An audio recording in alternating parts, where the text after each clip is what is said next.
नमस्कार दोस्तों, तिवारी क्लासेस में आप सभी का स्वागत है। आज के इस वीडियो में इग्नू के एमएचडी प्रोग्राम के सब्जेक्ट एमएचडी 9 कहानी, स्वरूप और विकास, इसका इकाई 1 का दूसरा भाग देखेंगे। इसका जो पहला भाग है जिसमें हम लोग कथा और आख्यान का अर्थ, परस्पर संबंध और इसके विविध रूप ये सब को देख चुके हैं। साथ ही कथा का मौखिक रूप या लिखित परंपरा का आरंभ किस प्रकार से हुआ, इसके अंतर्गत हम लोग महाभारत, बड्ड कथा इसके बारे में देख चुके हैं। तो आज के इस वीडियो में हम लोग इसके अगले भाग को देख लेंगे और इसके अंतर्गत आज हम लोग समझ लेंगे कि कथा की नई अवधारणा, इसके अंतर्गत 3-4 रचनाओं को देखना है। ठीक है, तो पहला है ये वासव दत्ता सुबंधु कृत, अर्थात जो इसके राइटर हैं वो सुबंधु है ना, तो वासव दत्ता। वैसे ही कादम्बरी को देखना है और हर्षचरित को देखना है, ये दोनों ही बाण भट्ट की रचना है। और लास्ट में हम लोगों को देखना है 10 कुमार चरित। ठीक है, तो इसमें 10 में तालाबट्सो होना चाहिए। ठीक है, तो ये जो 10 कुमार चरित है जिसके रचयिता दंडी है, तो इन तीनों रचनाओं को पढ़ना है, जिसमें से कादम्बरी बहुत ही इम्पोर्टेंट है। ये शॉर्ट नोट्स में भी पूछा जाता है और लॉन्ग क्वेश्चन का पार्ट तो रहता ही है। और लास्ट में हम लोग देखेंगे कि कथा रचना की भारतीय परंपरा का अवसान है ना, जैसे कथा रचना जो प्रारंभ हुआ था है ना, जैसे महाभारत से कथा रचना का प्रारंभ माना जाता है, फिर बड्ड कहा बोले, और अभी जो आज हम लोग देखेंगे कादम्बरी, हर्षचरित, 10 कुमार चरित। ठीक है, तो ये आगे जाकर 10वीं शताब्दी आते आते इसका क्या हो गया, लिखना बंद हो गया ना, मतलब कथा रचना बंद हो गया। तो क्यों बंद हो गया और आगे फिर कैसे प्रारंभ हुआ, इस सब के बारे में हम लोग इस वीडियो में देखेंगे। तो इस प्रकार ये वीडियो काफ़ी इंपॉर्टेंट होने वाली है। वीडियो को पूरा देखिए स्किप किए बिना, ताकि इसका सारा कॉन्सेप्ट क्लियर हो जाए। साथ ही अगर आप एमएचडी प्रोग्राम के स्टूडेंट हैं तो आपको ये चैनल जरूर सब्सक्राइब कर लेना चाहिए, क्योंकि इस चैनल में जो भी वीडियोस अपलोड होती है वो आपके एमएचडी प्रोग्राम से रिलेटेड ही होती है। तो चलिए देख लेते हैं कथा की नई अवधारणा। कथा के उदाहरण के रूप में सुबंधु की वासव दत्ता, बाण भट्ट की कादम्बरी तथा दंडी का 10 कुमार चरित लिए जाते हैं। ठीक है, जबकि बाण भट्ट के हर्षचरित को आख्यायिका की श्रेणी में रखा जाता है। आगे हम लोग ये तीनों को देखेंगे, वासव दत्ता भी देखेंगे, कादम्बरी भी देखेंगे, 10 कुमार चरित भी देखेंगे है ना, और हर्षचरित को भी देखेंगे। ठीक है, तो पहले देख लेते हैं सुबंधु कृत वासव दत्ता है ना। रोमांस का विकास यद्यपि यूरोप में बाद की घटना है, तथापि इसका विकास बृहत कथा से माना जाता है ना। बृहत कथा के बारे में पिछले वीडियो में चर्चा किया जा चुका है ना, जो कि यूरोपीय रोमांस की सारी विशेषताओं से पूर्ण है।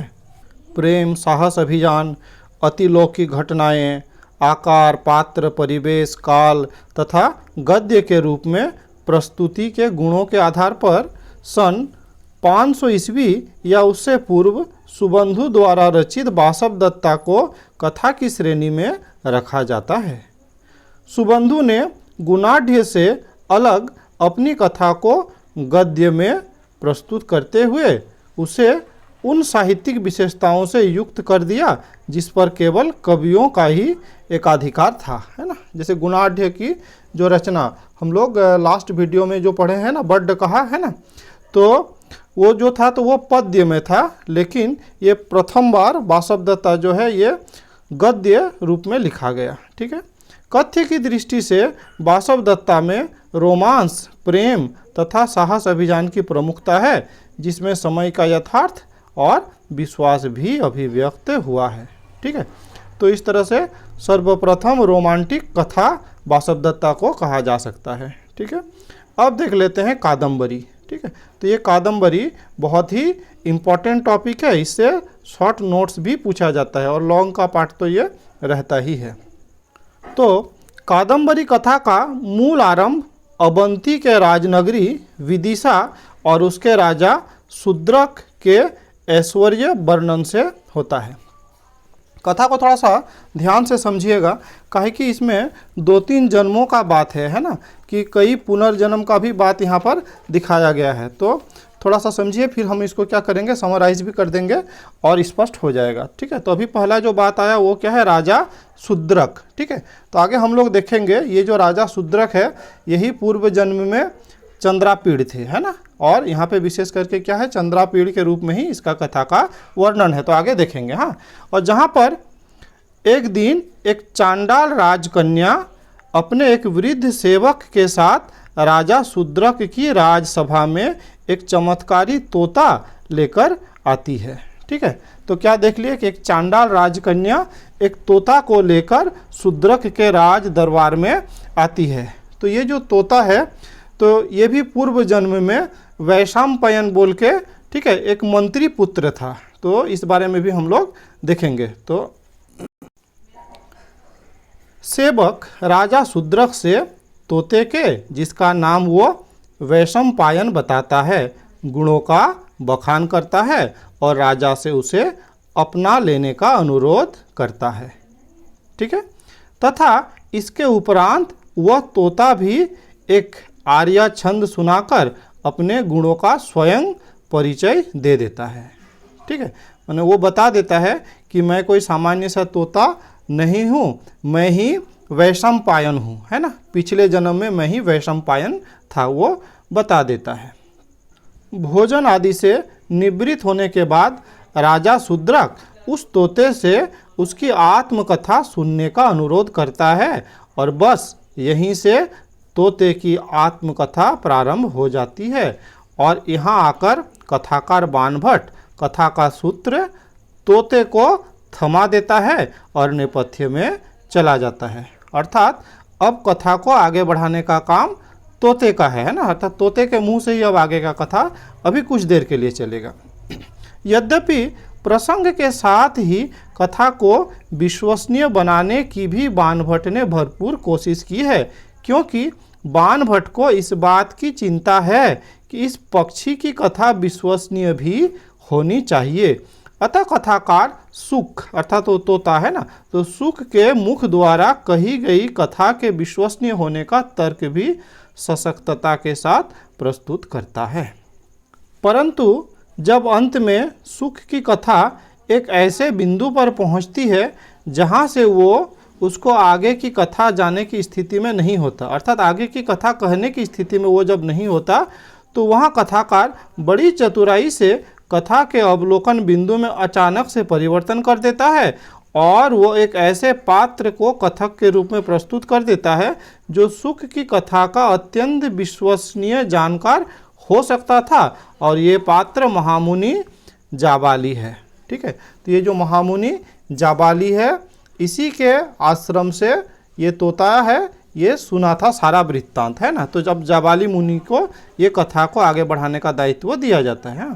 तो ये जो जाबाली मुनि है, जिन्हें भूत वर्तमान भविष्य का संपूर्ण ज्ञान है, अब इसके उपरांत कथा अब दो स्तरों पर सुनाई जाने लगती है। ठीक है, तो पहला स्तर जो यहाँ पे तोता सुना रहा है और दूसरा स्तर जाबाली मुनि सुना रहे हैं। ठीक है, तो जहाँ पर शूद्रक और उसका राज समाज तो सुख से ही कथा सुन रहा है, परंतु सुख वो कथा सुन रहा है जिस कथा को उसने उस कथा को सुना रहा है जिस कथा को उसने जाबाली आश्रम में महर्षि जाबाली के मुख से सुना था। वास्तव में यह महर्षि जाबाली सुख के पूर्व जन्म की कथा सुनाते हैं। ठीक है, पहले बताए जो सुख है उसका पूर्व जन्म में उसी का नाम क्या था, वैशंपायन। ठीक है, और ये कथा मूल रूप से उज्जैनी के राजा तारापीड़ और उसके मंत्री सुकनास, राजपुत्र चंद्रापीड़ और एक मंत्री पुत्र वैशंपायन की है। यहाँ पर समझने वाली बात है, पूर्व जन्म का बात हो रहा है। तो जो उज्जैनी के जो राजा थे उनका नाम था तारापीड़, उनका एक मंत्री था जिनका नाम था सुकनास। तो तारापीड़ का जो पुत्र, तो तारापीड़ का पुत्र का ही नाम है चंद्रापीड़, हाँ, और जो उसका जो मंत्री था सुकनास, उसी के पुत्र का नाम था वैशंपायन। ठीक है, ये दोनों परम मित्र थे। ठीक है, ये चंद्रापीड़ और वैशंपायन ये दोनों परम मित्र थे, ये साथ में अध्ययन भी किए थे। ठीक है, इन दोनों की ही कथा अब आगे बढ़ेगी। अपने दिग्विजय अभियान में चंद्रापीड़ जाता है। ठीक है, अर्थात जो राजा का बेटा है तो वो दिग्विजय अभियान में जाता है। ठीक है, और इसी क्रम में वहाँ से वो अकेले ही अच्छोद सरोवर तक पहुँच जाता है। ठीक है, ये एक स्थान होता है अच्छोद सरोवर एक तालाब है ना, जहाँ तक वो पहुँच जाता है। और वही तालाब के पास महाश्वेता बोल के एक गंधर्व कन्या है ना, जो वहाँ पर तपस्या कर रही होती है। ठीक है, तो क्या हो गया, जो चंद्रापीड़ है उसकी मुलाकात महाश्वेता से होती है, जो वास्तव में एक गंधर्व कन्या है। और वहाँ पहुँचकर अब कथा पुनः महाश्वेता की आत्मकथा के रूप में परिवर्तित हो जाती है ना, अर्थात अब इस कथा को महाश्वेता आगे बढ़ाने लगती है। ठीक है, और जिसका एकल श्रोता चंद्रापीड़ है। अर्थात यहाँ पर जो तपस्या में लीन थी महाश्वेता, अब वो क्या है, अपना आत्मकथा सुनाने लगती है चंद्रापीड़ को। ठीक है, और वो बताती है अपनी प्रेम कथा को, है ना, अपनी प्रेम कहानी को सुनाती है, और जिसका नायक पुंडरीक है। ठीक है, अब फिर यहाँ पे समझने वाली बात है, अभी जो शुक है अर्थात जो तोता है वो पूर्व जन्म में था वैशंपायन, है ना, और वैशंपायन का और जो पहले का जन्म था पूर्व जन्म, उसका नाम क्या था, पुंडरीक। तो यहाँ पे क्या हो गया, इस तरह से 3 जन्मों की कहानी है ना, जो पुंडरीक है वही अगला जन्म में वैशंपायन, और वही इस जन्म में शुक। ठीक है, तो यहाँ पे जो महाश्वेता है, तो महाश्वेता अपने पूर्व जन्म के नायक पुंडरीक, ठीक है, उसके बारे में अपनी प्रेम कहानी सुनाती है। ठीक है, तत्पश्चात वहाँ से महाश्वेता अपने सहेली कादम्बरी की कथा सुनाती है ना, कादम्बरी जो इस कथा का नाम भी है। ठीक है, तो वहाँ पे कादम्बरी की कथा सुनाती है, जो अपनी सखी के लिए कौमार्य व्रत धारण की हुई है। ठीक है, अपनी सखी के लिए, अर्थात किसके लिए, महाश्वेता के लिए ही। तो अब चंद्रापीड़ यहाँ से चले जाते हैं किसके पास, कादम्बरी के पास। ठीक है, कादम्बरी के पास जाते हैं, और यहाँ पर दोनों एक दूसरे के प्रेम पास में बंध जाते हैं। ठीक है, अब क्या है, वो लोग प्रेम पास में बंध गए हैं, वहीं पर है इधर जो मंत्री पुत्र वैशंपायन है ना, मंत्री पुत्र वैशंपायन जो कि चंद्रापीड़ का दोस्त भी है ना, तो वो वैशंपायन अब चंद्रापीड़ को खोजते खोजते अच्छोद सरोवर पहुंचता है। ठीक है, और जब वो अच्छोद सरोवर पहुंचता है तो वहाँ पे जो तपस्या में लीन है महाश्वेता है ना, तो महाश्वेता से वो मिलता है। ठीक है, लेकिन दिक्कत क्या हो जाता है कि वो महाश्वेता के प्रति आसक्त हो जाता है। ठीक है, ऐसे तो जो वैशंपायन है इसका ही पूर्व जन्म का नाम पुंडरीक था नहीं, जिसको महाश्वेता प्रेम करती थी, लेकिन अभी तो महाश्वेता को पता नहीं है कि जो पुंडरीक था वही इस जन्म में वैशंपायन बन के आया है। तो इसलिए क्या है, वो क्रोधित होकर क्या करती है, वैशंपायन को श्राप दे देती है कि जाओ तुम तोता बन जाओ नहीं, और इस प्रकार वो वैशंपायन अब इस जन्म में क्या बन गया है, तोता बन गया है। ठीक है, तो इस तरह से पुंडरीक का अगला जन्म वैशंपायन, और वैशंपायन का श्राप के बाद जो जन्म मिला वो क्या है, शुक है ना, जो अभी राज दरबार में कथा सुना रहा है। ठीक है, अब जो चंद्रापीड़ जो कादम्बरी के पास पहुंचा था, जो प्रेम पास में उसके बंध गया था। ठीक है, तो आगे चंद्रापीड़ की अप्रत्याशित, ठीक है, मृत्यु हो जाती है। ठीक है, तो अब आगे की कथा, हाँ, यानी तब तक की कथा कौन सुनाते हैं, तो महर्षि जाबाली ही सुनाते हैं। ठीक है, तो यहाँ पर आकर यह भी स्पष्ट हो जाता है कि शुक है ना, तोता है ना, वही वास्तव में पूर्व जन्म में वैशंपायन और उससे पूर्व जन्म में पुंडरीक नाम का राजकुमार था, है ना, शूद्रक है ना, जो अभी वर्तमान में उज्जैनी का राजा है ना, तो शूद्रक वही पूर्व जन्म में चंद्रापीड़ था, है ना, अर्थात पूर्व जन्म में क्या है, वो शूद्रक उस तोते का दोस्त था, है ना, कहे कि ये शूद्रक का नाम था चंद्रपीड़ राजा का बेटा, और ये शुक जो मंत्री का बेटा वैशंपायन था, है ना, तो सब समझ में आ जाता है। और जिसका पूर्व शरीर कादम्बरी के सहवास से अच्छोद सरोवर के तट पर ही सुरक्षित रखा हुआ होता है। ठीक है। तो इस बिंदु पर पहुंचकर ये कथा पुनः सुख के मुख में प्रवेश कर जाती है ना। तो सारा कथा पहले सुख के मुख से हुआ, फिर जाबाली मुनि, जाबाली मुनि के बाद फिर महाश्वेता, महाश्वेता के बाद फिर कादम्बरी, और फिर अब लास्ट में फिर सुख के मुख से ही ये कथा क्या प्रवेश कर जाती है, यानी चलने लगती है। ठीक है। तो इस तरह से आगे की कथा सुख और शूद्रक की साप मुक्ति की कथा के रूप में बदल जाती है। नहीं, अर्थात दोनों को जो श्राप मिला था तो श्राप से मुक्ति हो गया और यहीं पर पहुंचकर इस कथा का सुखद अंत हो जाता है। ठीक है। तो यही मिला जुला के क्या है, कादम्बरी की कथा है। ठीक है। तो इसको थोड़ा याद रखिएगा, ये बहुत अच्छी कथा है। हाँ, एक बार में थोड़ा सा गड़बड़ा जाता है, एक साथ मिला के सारा कैरेक्टर मिल जाता है ना। तो 3 जन्मों की कहानी है, शॉर्टकट में मैं एक बार बता देता हूँ, है ना। तो जो शूद्रक अभी राजा है वही पहले जन्म में चंद्रपीड़ था। ठीक है। उसके पहले जन्म में भी उसका नाम चंद्रमा था, लेकिन यहाँ ज़्यादा उल्लेख नहीं है। ठीक है।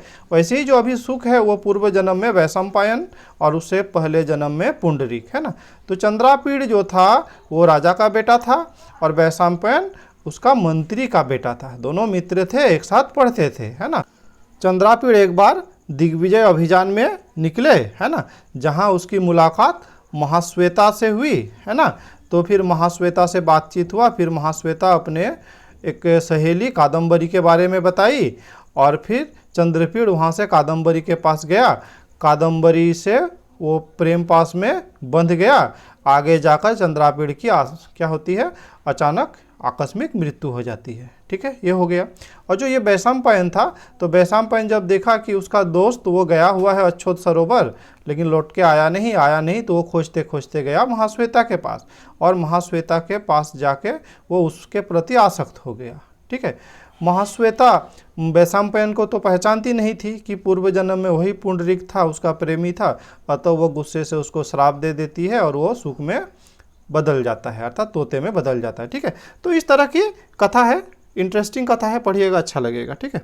अब हम लोग देख लेते हैं जो अगला है हर्षचरित, है ना। तो ये भी किसकी रचना है, तो बाण भट्ट की ही रचना है, जिन्होंने वर्धन वंश के प्रतापी सम्राट तथा महान शासक श्री हर्ष के चरित्र को प्रस्तुत किया है। बाण भट्ट उसके दरबार का राजकवि था, जो युवावस्था में मार्ग से भटकने से मिली बदनामी के कारण कहीं भी राज्याश्रय प्राप्त नहीं कर सका था, है ना। मतलब उसको राज्याश्रय मिल ही नहीं रहा था, है ना। और उसी समय क्या होता है कि श्रीहर्ष के एक अधिकारी कुमार कृष्ण, है ना, की सिफारिश से श्रीहर्ष के दरबार में जगह उसको मिल जाता है। ठीक है। और उसे राजकवि भी बनाया जाता है। इसके बाद बाण भट्ट ने श्रीहर्ष के चरित्र को ऐतिहासिक रूप में प्रस्तुत करते हुए हर्षचरित की रचना करते हैं ना, जो गद्य के रूप में पूरे वैभव, प्रकृति तथा अन्य प्रकार के वर्णनों के साथ उपस्थित है ना। इन्होंने श्री हर्ष के चरित्र को ऐतिहासिक मानते हुए इतिहासकारों ने इसकी घटनाओं को इतिहास में ज्यों का त्यों स्वीकार भी कर लिया है। तो ये भी बड़ी बात है ना, कि इतिहास में, ठीक है, इस घटना को एकदम सही मान लिया गया है। ठीक है। इसकी भाषा को गद्य के काव्य गुणों से युक्त होने के कारण आचार्य इसे आख्यायिका मानते हैं। ठीक है। तो ये हो गया। अब जो देख लेते हैं दंडी द्वारा रचित 10 कुमार चरित। ठीक है। नाम से ही पता चल रहा है क्या कि ये 10 राजकुमारों के बारे में कथा है। ठीक है।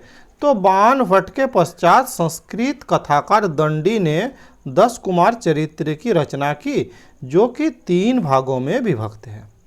इसकी कथा यद्यपि लुभावनी काव्यात्मक वस्तु तथा चरित्र वर्णनों से पूर्ण है, तथापि इन कथाओं का विषय 7वीं शताब्दी और उसके पूर्व के समय को प्रामाणिकता के साथ प्रस्तुत करता है। ठीक है। अर्थात उस काल का, उस समय का एक ये दस्तावेज बना हुआ है। राजनीति, समाज, व्यवहारिक ज्ञान, प्रेम, रमणीहरण, साहसाभियान तथा यूरोपीय रोमांस के कथा गुणों से 10 कुमार चरित्र पूर्णतः संपन्न है। इसकी कथा में 10 राजकुमारों की अनुभव कथाओं को कथा पात्र राजकुमार सातवाहन द्वारा आपस में सुसंबद्ध करके एक कथानक का निर्माण किया गया है ना। अर्थात 10 राजकुमारों के कथाओं को एक साथ मिलाकर एक कथानक का निर्माण किया गया है।